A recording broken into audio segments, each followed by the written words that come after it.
Hi, this is Mac from Mac's List. Before we start the show, I want to let you know about my new book, Land Your Dream Job Anywhere. I've been helping job seekers find meaningful, well-paying work since 2001, and now I put all my best advice into one easy-to-use guide. My book shows you how to make your resume stand out in a stack of applications, where you can find the hidden jobs that never get posted, and what you need to do to ace your next job interview. Get the first chapter now for free. Visit maxlist.org/anywhere.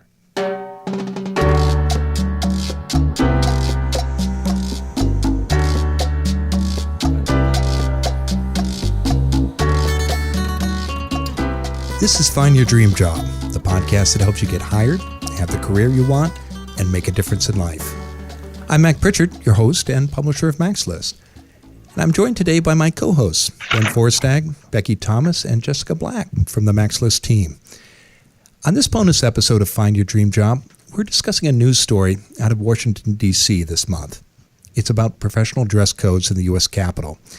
And it's a story that's emblematic of a lot of professional dress code rules, and there's some lessons here about how these rules are enforced across organizations. Given the topic and the location of the story, we thought it would be a terrific idea to bring back a recent guest to get her opinion. Joining us today is Karla Miller. She's the career advice columnist for the Washington Post magazine. Karla, thanks for coming back on the show. Thanks for having me back. Yeah. Now, give us a quick overview of what happened. There were stories that were on CBS.com as well as the Washington Post. Yes. So what happened is in early July, reporters on Capitol Hill gather in the speaker's lobby outside to wait for lawmakers to come out on the House side to talk to lawmakers and get their take and get some sound bites. A female journalist was told that she couldn't enter the lobby because she was wearing a sleeveless dress. This is like a sheath dress with no sleeves attached. She tried to cover her shoulders using paper from her notebook, but she was told that still wasn't appropriate and that she would have to go around another way. And as you can imagine, this kicked up quite a kerfuffle. Other female journalists pointed out that they had been stopped for these rules as well, that they were in sleeveless outfits or they were wearing open-toed shoes. The problem is that the dress code there doesn't specify that you can't have a sleeveless top or open-toed shoes. It merely says you can wear appropriate business attire. And so there's been a lot of debate going back and forth about what is appropriate business attire. Is this some sort of a message to women? Is this a message to the media? What is up with this stricter enforcement of this rule? Well, a quick question. Let's talk about sleeveless dresses for women. Aren't these generally accepted as professional attire for career women?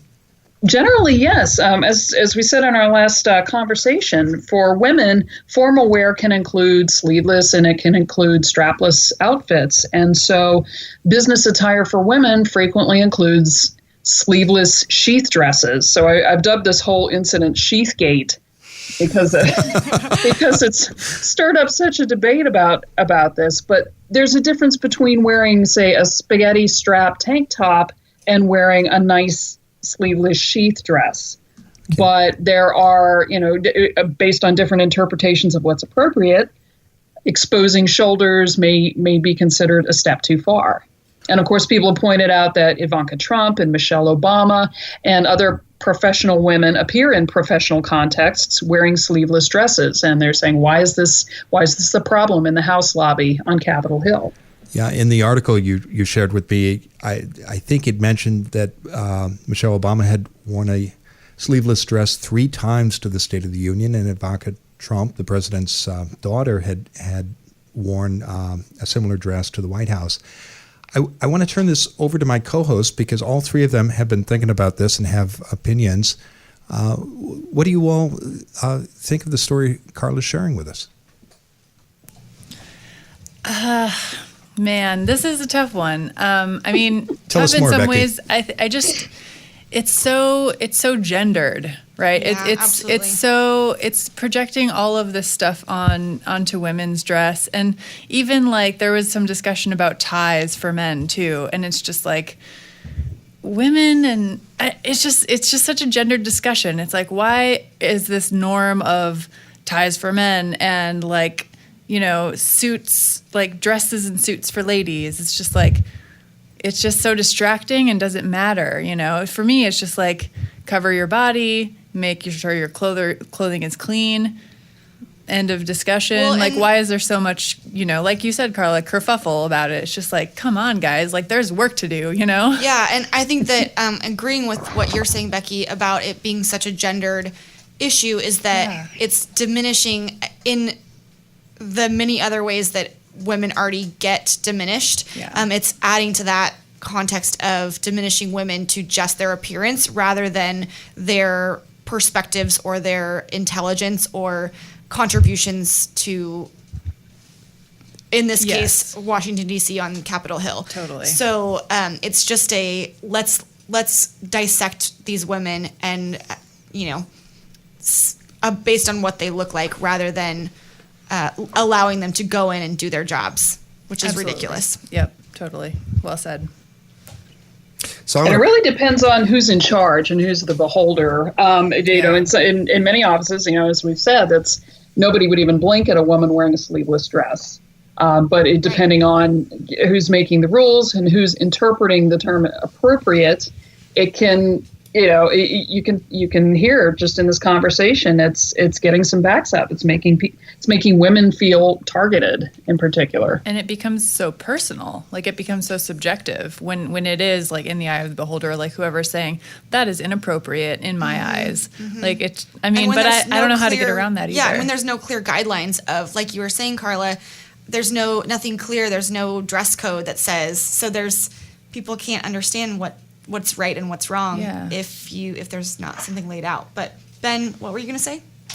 So I wanted to kind of extract this out to a bigger question, which is, you know, both in the U.S. Capitol, but I think in a lot of employers, at best you get kind of general guidelines for clothes. They might say like business casual, but like folks don't really like get detailed about what exactly that means. And the assumption is like, you're just going to know what's appropriate. So how are job seekers or professional people supposed to know what's appropriate in like an ever-changing and more casual work environment? You really can't know. I mean, without specific guidelines from the employer, that, you know, the employer, the HR and management have to sit down and really think about it and say, okay, what are we going to deem appropriate in our workplace? What do we consider, you know, casual or formal, and how do we apply it, and how do we make sure we enforce it consistently? And are we imposing rules that create hardships for people, you know, based on their faith, for example? We have to take all those questions into consideration. Mm-hmm. And not make sure that we're just clinging to one culture's definition of modesty or appropriateness. So let me ask, is this the kind of thing that is completely responsive in nature? I'm thinking from the professional's viewpoint, like you're okay until someone tells you you're not okay? Well, there are things you can do to be a little more proactive about it. You look at your company's dress code and sort of push the question if you can't get clear answers from that. Look around at pick up cues from the people who are around you. Well, but to get back to the Capitol Hill thing, this journalist was picking up cues from, you know, other journalists, and well, you know, we're wearing sleeveless dresses and they're doing it, so it should be appropriate. Yeah, that's but actually. Then I was going to ask you that, Karla. Is this I was curious about if this is a new thing, and that's where the confusion is coming through, where sometimes it's okay, and depending on who are the people making the quote unquote rules or deeming what's appropriate or not, that could cause the confusion of, at some points in time it's okay to wear sleeveless, and other times people are saying it's not okay, and I'm just curious about that. These rules, as I understand it, these rules on Capitol Hill, it's not, the code is not new. This is not an entirely new thing. Other leaders, other administrations have, you know, imposed slightly different rules at different times. It's just a question of how strictly they enforce it. And it's, you know, it depends on if on that particular day the the security staff happens to notice you walking by in your open-toed shoes or your sleeveless dress, they may or may not stop you. And it's probably confusing for them as well. They probably don't have these clear guidelines. And if there were some sort of explicit rule book laid out saying that this is okay and this is not, then the enforcers would know what's up, the journalists would know what's up, and everyone could be on the same page. Mm-hmm. And actually, the House Speaker, Paul Ryan, just a week after Sheathgate, announced that they would be updating and modernizing the dress code rules so we would have less of this confusion. So by the time this comes out, he may already have done so, but we'll have to stand by and see what they end up with. Well, this is really helpful, Karla. Let me ask you this just to close.